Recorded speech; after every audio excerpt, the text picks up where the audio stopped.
Welcome to the Ryder and Lisa podcast. Unfiltered laughs, honest conversations, and everything in between. This is your backstage pass to the best moments from Ryder and Lisa.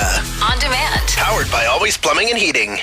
What are your remedies for spring allergies? Because I can't take this. Put me in a bubble. Call me Jake Gyllenhaal. Put me in a bubble. Roll me around. Because that's where I'm at. Apparently the rain does help. Does it? Okay. Yeah. Well, that's good. It can offer temporary relief, especially for pollen allergies. Yes, okay. It washes it not only from the ground, where it can get kicked up if it's really dry, but also from the air. The rain will knock it down. So there you go. Well, I even saw walking into work, there was a huge puddle, and it was yellow. It was full of pollen. How about No. What? Sorry, that was right outside work?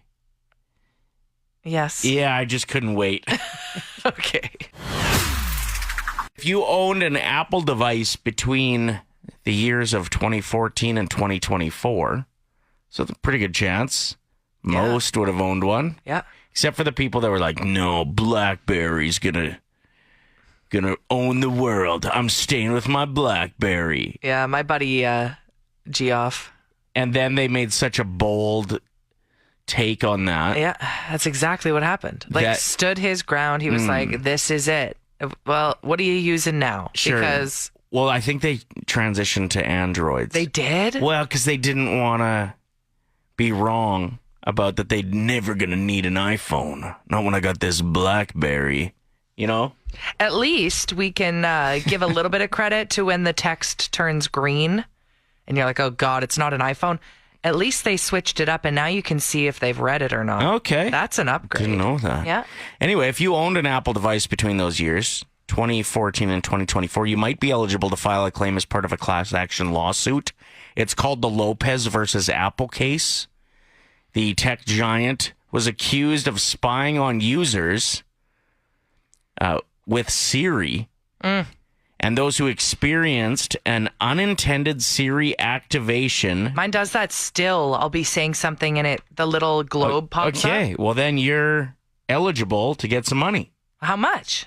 It's $50 per device. No, $20 per device. Oh, God. I don't have the energy for that. Do I have to find my receipt of when I bought the phone? No. Yeah, you can file up to 5 claims. If you had 5 different devices that did this, each one worth $20 for a maximum total of $100. You know what that sounds like to me? A waste of my time. Too much work. If you want to win air conditioning for your home, like a full AC unit from Always Plumbing and Heating. Yeah, that's our morning show sponsor, and they want to hook one of our listeners up. If you want to enter to win it, it's so easy to do so. Just head on over to play107.com and go to the win section. Let's go. Let's go. That's what we need to talk about right now. It is an epidemic that too many people are leaning on. Let's go. Okay. Instead of saying anything else. And it is that time of year. The weather's getting nicer and you're hearing it more than usual. It's the slogan for Whitecourt, Alberta. Is it? But it would have been the slogan before people started using it as way like too a much hype up slogan. It was like Whitecourt, let's go. You know what I mean? Yeah. But let's now, go there, meaning sure. Let's go to okay. Yeah. A little different now. There was an influencer crew, I guess. Is that what you'd call them? I guess so. They usually make They golf. do skits. Yeah, a lot of golf content. They're called Stander Golf, if I'm not mistaken. Anyway, they did a pretty funny video on this. Do you or someone you love suffer from LGS? I have LGS. I have LGS. I have LGS. Let's Go syndrome affects bros all around the globe. Or even the smallest victory, like finding a parking spot, nailing the parlay, or even getting a simple text back, triggers an uncontrollable outburst. Let's go! Let's go! Let's go! Let's go! The numbers are staggering. Let's go. LGS affects 78% of all males and 97% of all white males. Wow. I accidentally said let's go at my wedding instead of I do. I said let's go at the birth of my son. I said let's go during my baptism. I almost drowned. Tough. I know there's a cure. Just say anything else. But I can't. Don't let this go untreated, or symptoms will worsen. I left my LGS untreated and it spread. Now I have LFGS. Let's go. So accurate. We're asking you about something that you've thrown at someone. Tell us the story. What was thrown? The more ridiculous, the better. You've thrown something at me before. Yeah, you deserved it. I believe that you were in a terrible mood. Okay. Because of you. And picked a fight with me. What did I throw at you again? A bag of tortilla shells. Oh, yeah. So at least it was something soft. Then you missed and they slid under the washing machine. Yeah, pulled those out, covered in dust and hair. I still ate them. They were delicious. They were in a bag, don't worry. The reason we're talking about this actually kind of lines up with that story a little bit. There's a grandpa who faces felony charges after ramming his car into another vehicle because the driver of said vehicle threw a burrito at him. What a waste of a burrito. You got to be mad. You got to be mad if you're throwing your burrito. I'm also thinking, like, throwing a burrito at somebody sounds pretty dangerous. Those things can be quite dense. A lot of rice. Do you remember when I was wrestling the little person, Jimmy, our buddy? Uh-huh. And I picked him up and I did that sweet wrestling move where I landed on my back into the kiddie pool with him. Mm-hmm. That was a foolish move on your part. And I broke 3 ribs. It's because he was really dense and compact, right? Yes. And he's always reminded me of a burrito a bit in that sense, that they're just dense. They're dense. Yeah, burrito Jimmy. I could break a rib with a burrito doing wrestling moves with that too. So, you know what? I'm siding with this grandpa for ramming his vehicle into the other guy. Because that was a dangerous move that person threw their burrito at him. It's true. And like, what are the ingredients? Like, what was added to said burrito? Because if there's jalapeno in that could sting if it got in your eye. You're talking refried beans in there. That thing is 6 pounds. You could kill a person. Christina wrote in saying, when my son was 2, we were throwing paper planes to each other. I had the perfect throw. He missed catching it, and Right it got in the eye? stuck in his eye, right in the corner. I had to pull it out. No injuries, but it was awful. Yeah, I bet. It's like... That's the one game I didn't think you could get hurt playing is paper airplanes, other than maybe a paper cut. Dallas, my wife threw a 5-pound ashtray at me once. Did you deserve it? What kind of ashtray are we talking? Those plastic ones that they used to sit in the middle of the tables at McDonald's? Or are we talking like a heavy glass one? Yeah. I was at the Bay the other day. They're having like their closing out sale. And there was a 3-decker ashtray I saw. Like one of those ones with the biggest plate at the bottom, middle-sized ashtray in the middle, and then the smallest one at the top. I was like, dang, look at this unit. What a great price. No. It was like $3,000 or something. I don't know where this thing was from. Well, you know who owns one of those? The Olsen twins. Do they? Yeah, when they have their birthday parties, they have cigarette bars, or you can just walk up and choose a cigarette. Whoa. Yeah, they love to smoke. Prince Harry really should have, or is it Prince William, really should have married Kate and Ashley. Good one. That was a Kanye West quote. Was it? Yeah. Well, he's canceled, so. Okay, well, I'm not. Not yet. It's the only matter of time. I'm going to be throwing more. What did I throw at you again? Tortilla shells. Actually, you know what? There's a board game called Throw Burrito. We just got a text about that. Kathleen said I threw a fake burrito at my friend. Oh, they wanted to remain anonymous. Oops. Good job, you Lisa. You can't end the text with that. Yeah. Now what? Throw Burrito. It's like a game where you pull cards, and then when you match a certain card or something, you have to grab the fake burrito. Yeah, Ryder's played this with 5 and 6-year-olds before, and he got so competitive he started whipping them to the point where they were like hurting people. Remember that? You got kicked out of the game? Yeah, I mean, my competitive nature never takes a day off. Lisa just wrote in saying that her mother pulled her false teeth out and threw them at her. Oh, do you think there was streams of saliva off of it? You know, like the... Yeah, whenever I see someone like in public trying to take out their retainer or whatever, and there's always lines of spit, and they try and make it like really secretive, like under the table, and I always say something. I always go, even if I didn't actually see the spit line, I'm like, sweet spit, ew. You know, just to... That's so rude of you. I know. Somebody needs to throw some tortillas at you one of these days. We're talking about interesting things you've had thrown at you or that you've thrown at somebody else. This after a viral story of a grandpa being really upset because another driver threw a burrito at him in his car, probably left a dent, and then he ended up ramming into the other driver with his car, which is not an appropriate response. No, but sometimes in those moments of rage and a burrito, really? Yeah. You react. You don't respond in a moment like that. Mm-hmm. Jen wrote in. I believe it's opposite. But. No, I know that. I'm saying that in that moment they reacted instead of responding. Mm-hmm. Because the goal is to respond, not. Wait, did I say that right? Yeah, you didn't the first time. I think I need to go back to my therapist.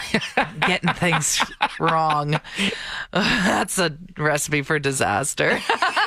You're going to be reacting to a lot of stuff. Wait a minute. All right, Jen wrote in, I witnessed something like this. I was stuck at a train crossing with two cars side by side right in front of me. One of them gets out of their car, walks over to a huge bald guy in a Corvette convertible. The license plate said Bear. And the person dumped a huge big gulp on his head. Oh. So Bear gets out of his vet, pulled the other guy out of his car, and beats him up. I had the front row seat to the whole situation while the train went by. Throwing bombs, Bear was. I love that Jen just says the person's name is Bear just because of the license plate. That's so great. Bear gets out of his vet. That's good. I've thrown something at another driver once. Mm-hmm.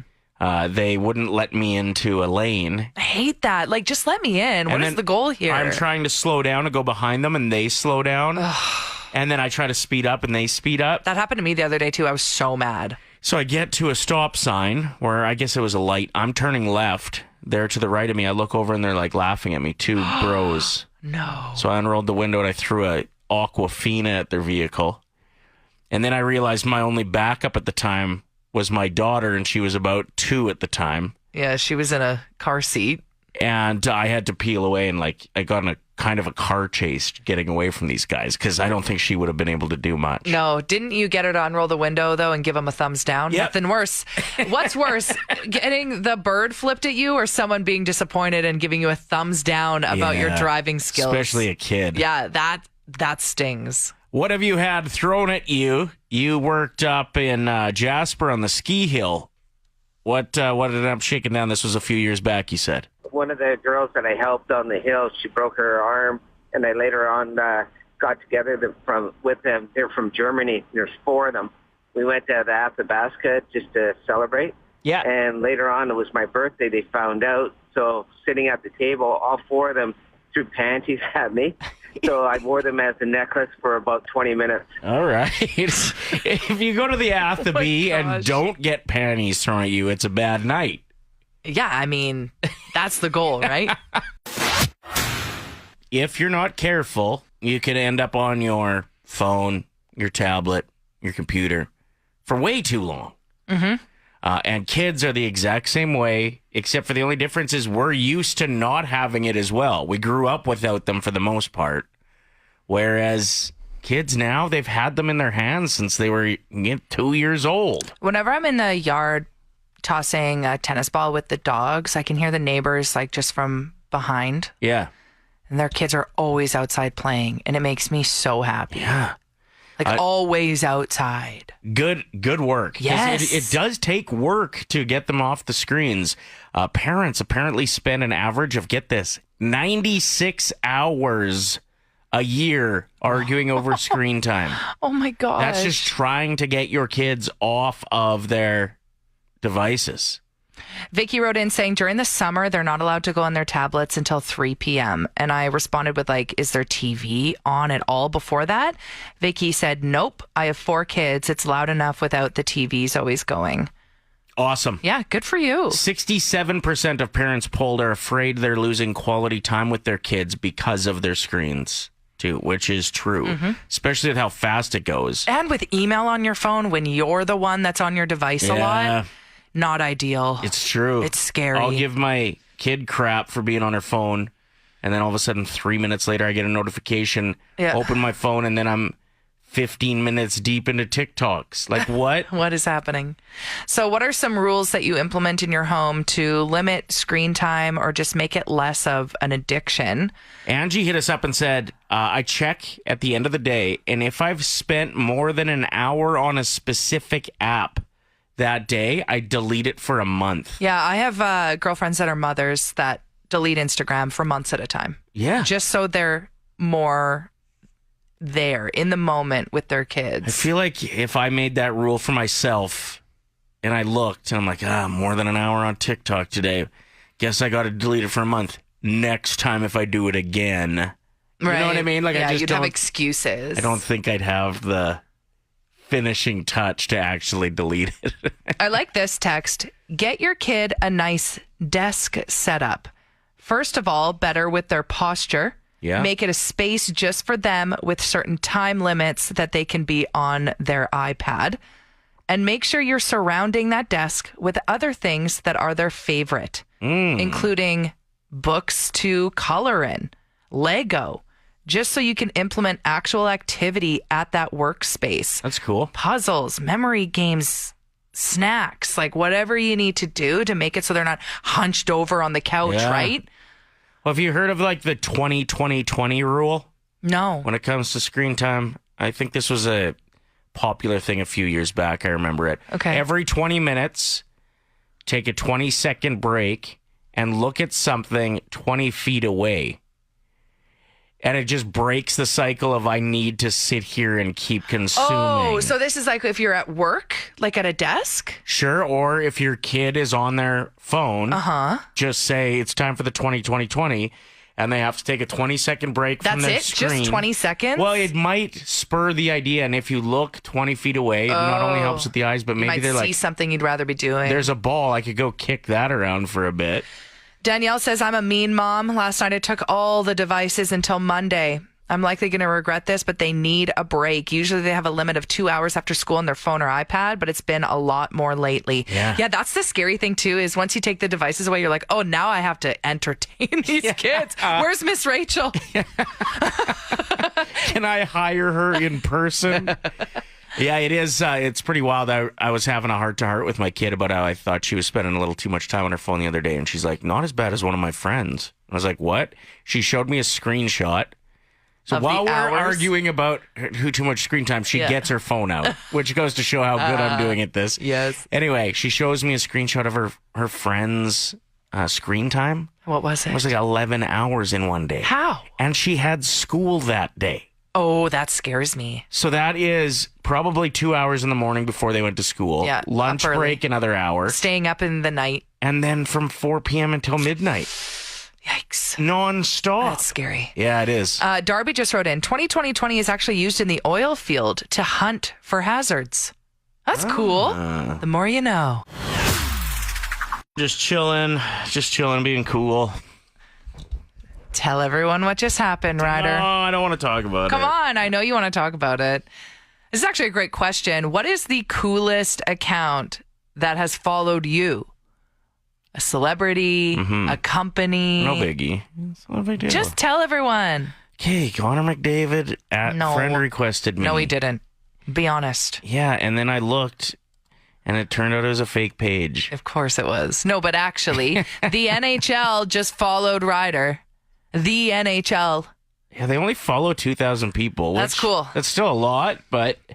No, that's not a lot. With how many teams there are. And players. And fans. Yeah, it's kind of cool. Do you think they're going to call you up? Backup goalie or something? Like, what's up? You think that the NHL, that's Well, how what do they they want? find players. Well, what do they want? They want a 42-year-old who can't skate backwards. Maybe. I mean, I guess as a goalie, that's not that important. The coolest account that ever followed me was Melissa Joan Hart, a.k.a. Sabrina the Teenage Witch. And then she immediately unfollowed me after I bragged about it. I was like, oh, she accidentally followed me. But I got a screenshot of it, so I have the receipt. John Cena followed me. Nice. I couldn't see it, though. Oh, good one. But that was cool. But he follows like Everyone. 17 million people. Yeah, my friend Sam, I remember the day that she screenshot Britney Spears followed her. What? Yeah, man. But same thing. This was not the Instagram account. This was when it used to be Twitter. And she followed everyone back. Still. You have another friend who like posts poetry online. Yes. I mean, we are both friends with her. Yeah. But her account's really taken off. She has so many famous people using her poetry. Drew Barrymore, Jennifer Aniston has used her audio poems in the background of their videos without giving her credit. I had to yell at Drew Barrymore in the comments section and be like, she saw that. No, she didn't. My friend Sam, same girl that I was just talking about, she's got 2 million followers now because she's a food creator. Sammy Montgums, and she has Courtney Cox following her. What? Demi Lovato follows her and has posted her recipes. Demi Lovato's hot again. I know. She's looking so good. Yeah, ever since that bad picture of her from the red carpet where it looked like half her head was shaved. Poot? Is that what we were calling her? What was her nickname at that point? Anyway, she's getting married in like a week, so you can't get with her, even though you could have come through and been like, but the NHL follows me. That's why we're talking about this. The NHL just followed Ryder. I looked at my Twitter and my last 12 tweets are all about playoffs. Oh, so they're that super helps. fan. They must have looked and been like, oh, this guy seems a little too committed. We should probably follow him. Yeah, let's make his day. Christine just wrote in saying, Conan O'Brien follows me on LinkedIn. What? That's all right. so sick. I want to hear from more people. What is the coolest account that follows you online? Right now we're talking about the coolest person you've ever interacted with on social media. Maybe they responded to something that you commented, or the most famous person that followed you. This after the NHL followed me today, and I'm pretty pumped up about it. So exciting. Lindsay wrote in saying, I won some fan contests back in the day when I was like 12.